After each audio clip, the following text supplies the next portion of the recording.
ராமு ரொம்ப பெரிய கனவுகள் கொண்டவன். பெரிய வீடு, நல்ல வேலை, மரியாதை எல்லாமே கனவுல சூப்பரா இருக்கும்.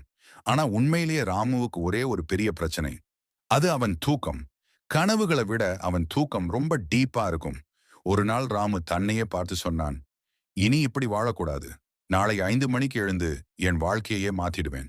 அந்த இரவு அலாரத்தை 5 மணிக்கு செட் பண்ணி மொபைல தலையணை பக்கத்துல வச்சு மனசுக்குள்ள பெரிய மோட்டிவேஷனோட தூங்க போனான். காலை சரியாக 5 மணி. டிங் டிங் டிங்.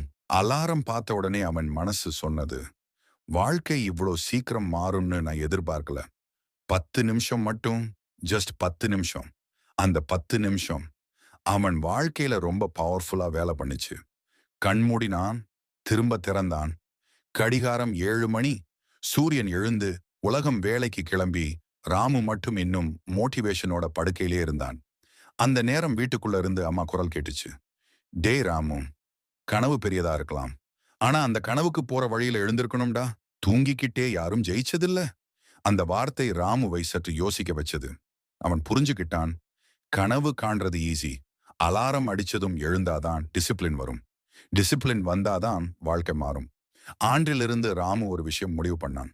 கனவு மட்டும் பெருசா வைத்துக்காம அந்த கனவுக்காக எழுந்து நடக்கவும் ஆரம்பிக்கணும். ஏனெனில் கனவு காண்றது நல்லது. ஆனா எழுந்து வேலை செய்யலனா கனவு கூட நம்ம கூட தூங்கிடும்.